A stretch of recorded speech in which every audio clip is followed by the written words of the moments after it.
안녕하십니까. 이주천TV의 이주천입니다. 자, 올해 11월 달에 미국에 그 대통령 선거가 있지 않습니까? 근데 지금 바이든 인기가 폭락하고 있고, 도널드 트럼프가 재집권할 가능성이 날로 커지고 있습니다. 저도 뭐 여러 차례, 한 두세 차례 트럼프 재집권 시에 한미동맹의 재앙이라든가 위기에 대해서 여러 차례 두세 차례 유튜브 방송을 했습니다만은 최근 미국 전문가들 사이에서는 트럼프 재집권 때 북한 핵무기 오케이 용인하겠다 는 그런 정책이 나올지도 모른다는 그런 미국 전문가들의 그 세미나에서 그런 발표가 있었다고 합니다. 자일보에서 그걸 취재를 했는데요. 미국 전문가 트럼프 재집권 때는 북핵 용인 가능성이 있다는 기사를 여러분에게 소개해 주시겠습니다. 저도 이 점에 대해서 동의를 하고 있습니다. 자, 봅시다. 도널드 트럼프 전 미국 대통령이 올해 11월 5일 대선에서 승리할 경우 북한의 핵무기를 용인할 가능성, 그러니까 사실상 핵 보유국이죠. 가능성이 있다는 미국 내 전문가들의 전망이 잇따라지게 되고 있다. 최근 15일 미 공화당 아이오와 다운 회의에서 도널드 트럼프 전 대통령이 51%가 넘는 과반 압승을 하면서 트럼프의 재집권이 몰고 올 한반도 안보 환경 변화에 대한 불안감이 커지고 있다. 워싱턴 DC의 동아시아 안보 관련 싱크탱크인 국제전략문제연구소 CSIS의 빅터 차 한국석자는 16일 CSIS가 주최한 2024년 인도태평양 전망 세미나에서 미국 정치 매체 폴리티코가 2023년 12월 13일 보도한 트럼프 전 대통령의 북핵 용인에 대한 전향적 검토 기사를 언급하고서 비즈니스맨 출신인 트럼프에게는 미국 국방 예산을 감축시킬 수 있다는 점에서 충분히 가능한 일이라고 생각한다고 말했다는 겁니다. 트럼프 전 대통령은 12월 당시 폴리티코의 관련 보도를 부인한 바 있습니다. 하지만 그가 재임 시절 김정은과 맺은 친분이나 안보 문제도 비용 측면에서 접근하는 기질 등을 감안할 때 동아시아 지역 안보 문제 전문가들은 2024년 11월 대선에서 승리할 경우 트럼프가 다시 돌출 행동할 가능성을 배제할 수 없다고 분석하고 있습니다. 즉 트럼프 행정부가 북한의 핵무기 보유를 인정한다고 공개적으로 밝히지는 않겠지만 이를 NCND 긍정도 부정도 없는 Neither Confirm Nor Deny 형태의 암묵적인 허용하에 북한과 어떠한 형태의 대화 프로세스가 지속될 수 있다는 겁니다. 북핵 안보 불안 고조된 한국 자체 핵무장 가능성이 커진다는 기사입니다. 자, 해볼까요?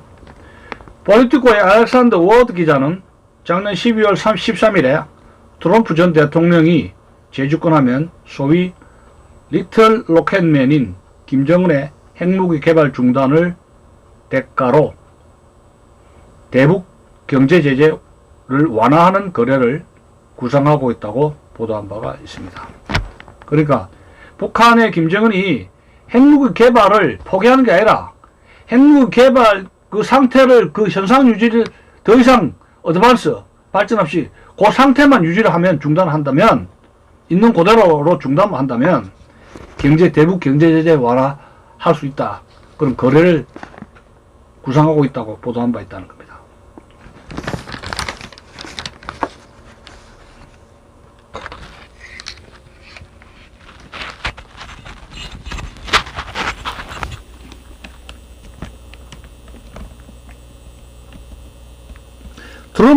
트럼프의 폴리티코 12월 보도 부인에도 불구하고 미국의 유력한 언론 매체들과 워싱턴의 한반도 동아시아 안보 관련 정치 컨설턴트들은 트럼프의 24년 11월 대선 승리에 따른 북핵 정책의 변화 가능성을 지속적으로 제기하고 있습니다. 트럼프는 2019년 10월 25일 지난 대선 당시에도 뉴욕 타임즈와의 외교 안보 분야 전화 인터뷰에서 이런 말을 합니다. 한국과 일본이 북한이나 중국으로부터 자국을 보호하기 위해 자체적으로 핵무기를 개발, 보유하는 것에 대해 열린 생각을 갖고 있다며 이것이 한국, 일본 두 나라가 미국의 핵우산에 기대는 것보다 더 낫다고 본다고 말한 바 있습니다. 그러나 북한 핵을 용인해 주는 대신 한국과 일본도 핵무기 무장하라 이런 이야기입니다. 그럼 미국이 돈이 덜 적게 든다. 국방비가 적게 든다 그 이야기죠. 이러한 트럼프의 주장은 한국과 일본의 핵무기 보유는 아시아 각국의 핵무기 경쟁을 일으킬 수 있어 막아야 한다는 미국 정부의 기존 방침과는 상반되는 것입니다. 만약 미국이 북한의 핵무기 보유를 용인하면 이는 이스라엘, 인도, 파키스탄에 이은 네 번째 사실상 핵 보유국을 의미하게 되는 겁니다. 국제사회 워싱턴의 브루킹스 연구소 등 정치 군사 전문 싱크탱크 애널리스트들은 북한은 세 나라와 거의 같은 수준의 핵 무력 보유 국가로 평가하고 있습니다. 다른 점은 미국이 북한의 핵 무력 보유를 허용하지 않겠다는 의지를 분명히 하고 있는 것인데 트럼프가 재선에 성공하면 북한 핵무기 보유를 용인할 가능성에 대해서 CSIS의 한국 석자가 폴리티코의 보도를 통해 재조명한 것에 불과합니다.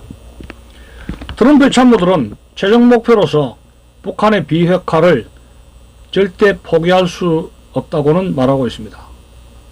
그러나 존 볼턴 전 백악관 안보보좌관과 폼페이오 전 국무장관, 마크 에스퍼 전 국방장관 등 트럼프의 핵심 참모들은 트럼프의 관점이 완전히 정립되지 않았고 변덕스럽다고 지적한 바 있습니다. 저도 이 존 볼턴 전 백악관 안보보좌관이 쓴 그 백악관 그 방에서 일어난 일 해서 저 유튜브 방송에 그 책을 읽고 몇 번 세 차례에 걸쳐서 존 볼턴 핵으로 내용에 대해서 보도한 바 있지 않습니까? 그래서 한 2, 3년 지났죠. 트럼프의 외교 정책은 굉장히 변덕스럽다는 겁니다. 그리고 외교적 관점이 정립이 안 돼 있다 그래요. 그 존 볼턴이 굉장히 위험하다고 그렇게 본 겁니다. 럭비공처럼 어디로 튈지 모른다는 거예요. 불안정하다는 거. unstability. 트럼프의 대외인식은 unstability, 불안정성을, uncertainty, 불안정성과 불확실성의 그 특징이라는 거예요. 존 볼턴 회고록입니다. 그래서 2019년입니까? 2018년에 싱가포르 회담이 2006월 10일에 싱가포르에서 트럼프 김정은 회담이 있었고 그 다음 해에 열렸던 2019년에 하노이 회담에서 존 볼턴이 트럼프 김정은의 회담에서 공식적인 합의가 하지 못하게 하도록 합의를 이루지 못하도록 중간에서 그렇게 했다는 거 아닙니까? 합의 못 이렇게 정말 사표내버렸죠. 트럼프 외교정책이 마음에 안 들어가지고 사표냈잖아요. 그리고 이제 책을 쓴 게 그 존 볼턴의 회고록입니다. 뭐 100만 부 이상이 팔렸다 그래요. 자, 내용을 더 볼까요? 이는 바이든 행정부와 북한 핵 위협을 막기 위한 확장 억제를 강화하고 있는 한국의 불안감이 높아지는 결과로 이어질 수 있다는 겁니다. 트럼프 행정부가 북한 핵을 용인하면 한국의 안보 위험이 불안감이 높아질 수밖에 없는 거죠. 왜냐하면 우리나라는 지금 핵을 만들려면 또 상당한 시일이 걸리잖아요.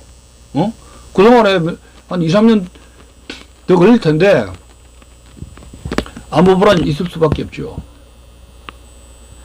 워싱턴에서는 한국이 트럼프 하에서 바이든 행정부 때 체결된 2023년 워싱턴 선언을 얼마나 신뢰할 수 있느냐가 향후 큰 변수가 될 것으로 내다보았습니다. 트럼프가 집권해가지고 바이든, 윤석열 이 선언한 워싱턴 선언 그 뭐야 뭉개일 수 있죠. 얼마인지. 왜? 바이든이 대통령 되고 백악관을 가가지고 트럼프가 했던 그 행정 정책들 완전히 뭉개버렸지 않습니까? 일주일, 2주일 만에 처음부터 백지화시켰잖아요. 자, 봅시다. 현재 조 바이든 미 행정부는 2023년 4월 한미 정상회담에서 합의한 워싱턴 선언과 한미 핵 협의 그룹, NCG 창설 등 미국의 핵 우산 제공과 관련 북한의 핵무기 보유를 용인하지 않겠다는 확고한 입장을 견지하고 있습니다. 그래서 그 NCG 창설해서 부산에 핵 잠수함이 미국 핵 잠수함이 왔었고 윤석열 대통령이 그 들어가 가지고 사진까지 찍었잖아요. 자, 실제로 미 행정부는 한국과 일본 등 북한 핵 위협에 노출된 동맹국을 향해 전례 없는 강력한 핵 확장 억제 제공을 약속하고 있습니다. 이에 워싱턴 싱크탱크에서는 한국 내에서 일고 있던 자체 핵무장 요구를 잠재우려는 조치로 평가했던 겁니다. 한국 내에서 자꾸 핵무기를 만들어 하니까 그 불을 끄기 위해서 NCG 핵 확장 억제력을 제공하겠다고 약속을 한 거예요. 우리나라에 핵무장 안 시키려고 미국이. 트럼프가 2024년 11월 재선에 성공한다면 한국인의 대북 핵 안보 불안을 다시 일으킬 수 있죠. 이 경우 한국의 핵무장 가능성이 커질 수도 있습니다. 윤석열 대통령이 2023년 4월 28일 보스턴 인근 하버드 대학교 케네디 스쿨에서 자유를 향한 새로운 여정을 주제로 연설한 뒤에 조지프 나이 하버드대 교수와 대담하던 중 청중으로부터 한국의 핵무장 가능성과 핵개발 능력에 대한 질문을 받았습니다. 당시 윤 대통령은 한국은 핵무장을 하겠다고 마음먹으면 빠른 시일 내에 심지어는 1년 이내에도 핵무장을 할 수 있는 기술 기반을 갖고 있다며 처음으로 한국의 핵개발 능력에 대해 공식적으로 언급했습니다. 이에 관련 서균열 서울대 원자핵공학과 명예교수는 한국이 마음만 먹으면 6개월 이내에 핵무기를 터뜨리는 기폭장치와 탄도미사일 등 투발 수단을 갖춘 핵무장이 가능하다고 말해왔습니다. 서 교수는 또한 한국의 슈퍼컴퓨터를 이용한 시뮬레이션을 하면 실제 핵실험을 할 필요도 없다고 말했습니다. 또한 트럼프는 이미 2019년 뉴욕타임즈와의 인터뷰에서 한국과 일본의 핵무기 보유가 미국 납세자들의 돈을 아낄 수 있다면 생각해 볼 수 있다고 말했습니다. 북한을 시작으로 한국도 핵무기를 가지는 한반도의 핵 확산은 일본과 그리고 대만을 자극해서 동아시아 핵개발 도미노를 일으킬 수 있는 중대 안보 사안이 될 것으로 한미일 안보 전문가들은 내다보고 있습니다. 결국 트럼프의 2024년 10월 재선 가능성이 높아지면서 한반도 동아시아의 지역 안보와 핵 보유 정책의 큰 흐름이 크게 변화될 가능성이 제기되는 것입니다. 이는 한국 외교의 새로운 과제와 대응을 요구하는 것이다. 이렇게 볼 수가 있는 것입니다. 자, 여러분들 어떻게 생각하시는지 댓글로 남겨주시기를 부탁을 드립니다. 자, 안녕히 계십시오.